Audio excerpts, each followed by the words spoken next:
The Scarlet Letter, Chapter 14. Chapter 14 Hester and the Physician. Hester bade little Pearl run down to the margin of the water, and play with the shells and tangled seaweed, until she should have talked a while with yonder gatherer of herbs. So the child flew away like a bird, and, making bare her small white feet, went pattering along the moist margin of the sea. Here and there she came to a full stop, and peeped curiously into a pool, left by the retiring tide as a mirror for Pearl to see her face in. Forth peeped at her, out of the pool, with dark, glistening curls around her head, and an elf smile in her eyes, the image of a little maid, whom Pearl, having no other playmate, invited to take her hand, and run a race with her. But the visionary little maid, on her part, beckoned likewise, as if to say, "This is a better place. Come thou into the pool." And Pearl, stepping in, mid-leg deep, beheld her own white feet at the bottom.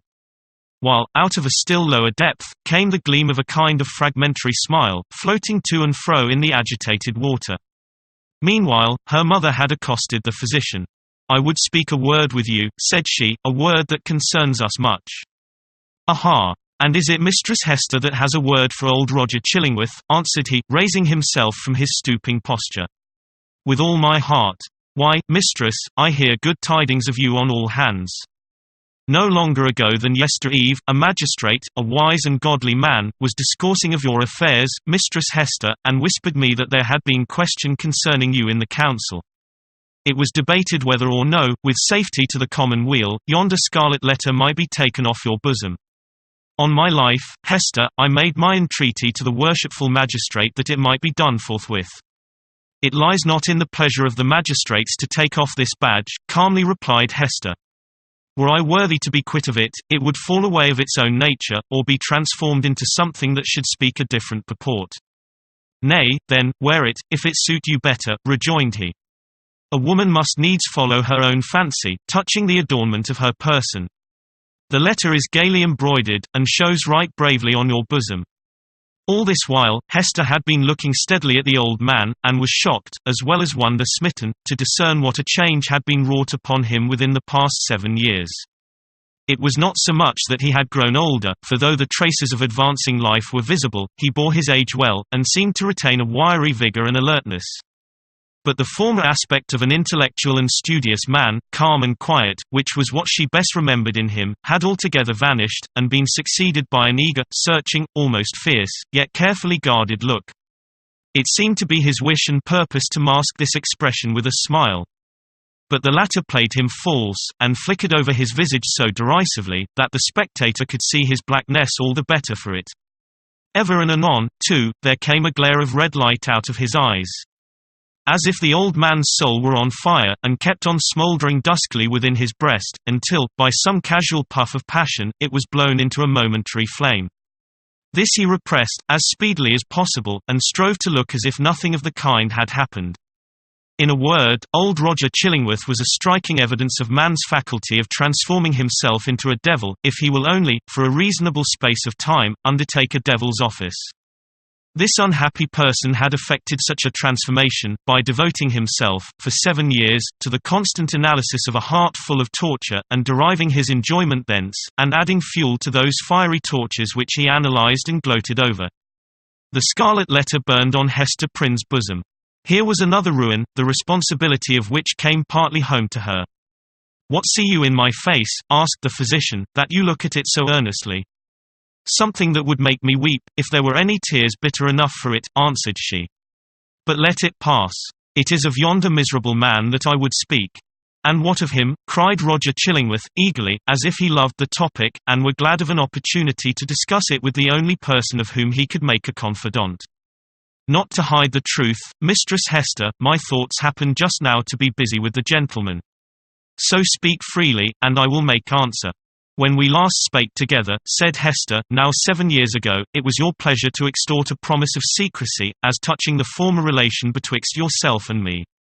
As the life and good fame of yonder man were in your hands, there seemed no choice to me, save to be silent, in accordance with your behest.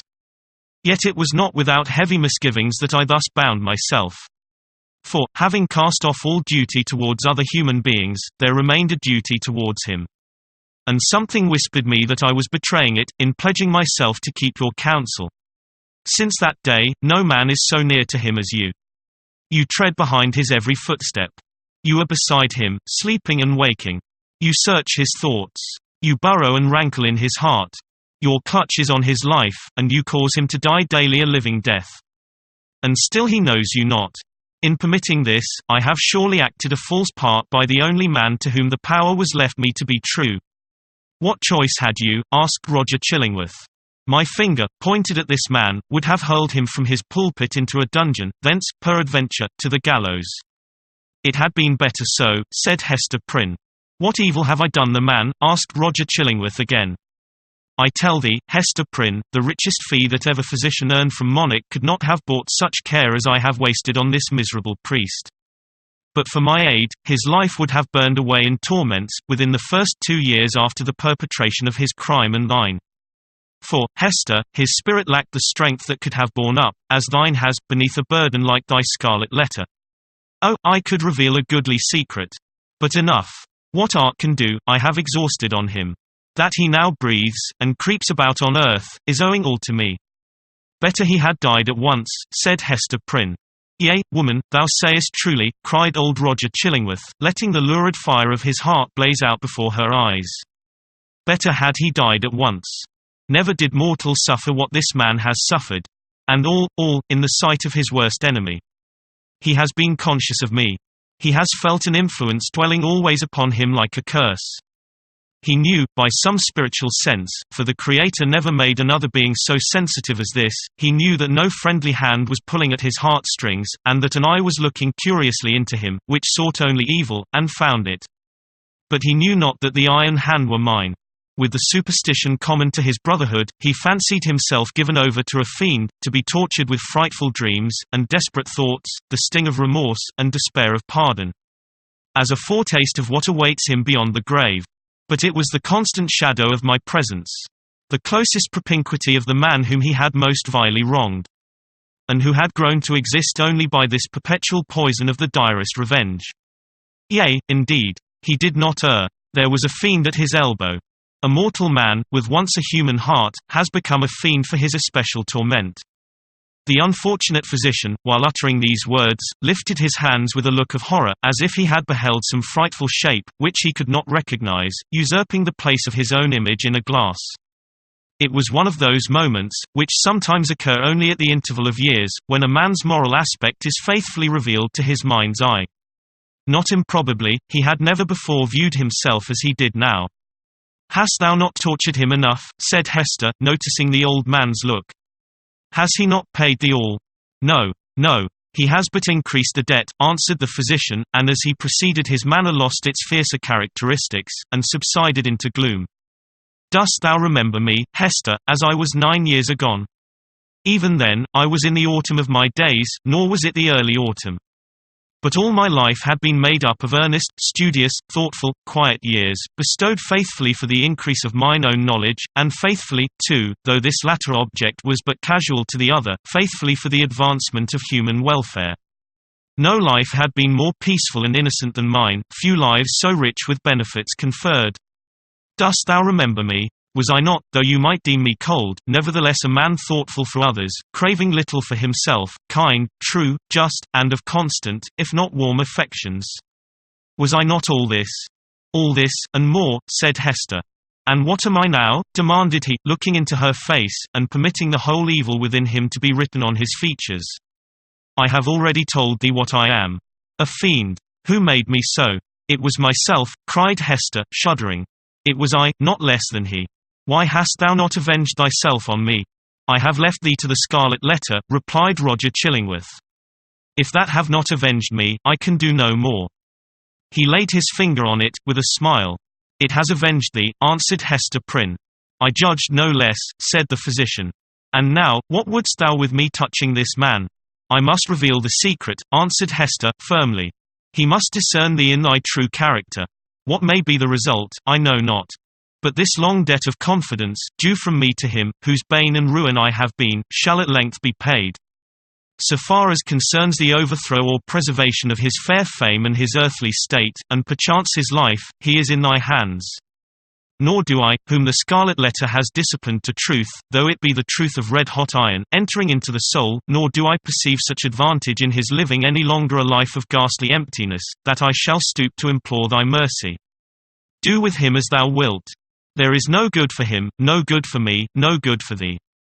There is no good for little Pearl.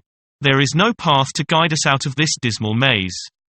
Woman, I could well nigh pity thee, said Roger Chillingworth, unable to restrain a thrill of admiration too, for there was a quality almost majestic in the despair which she expressed.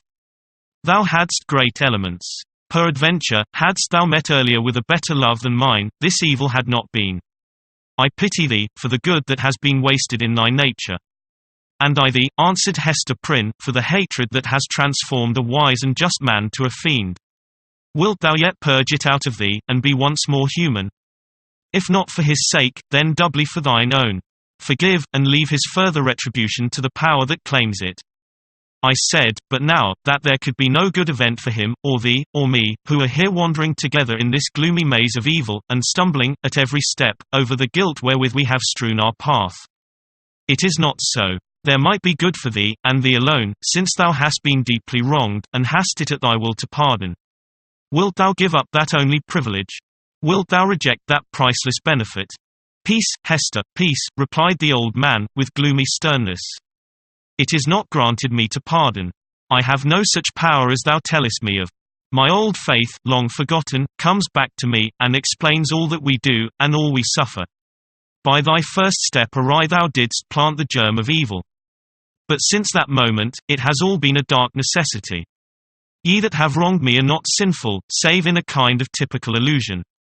Neither am I fiend-like, who have snatched a fiend's office from his hands. It is our fate.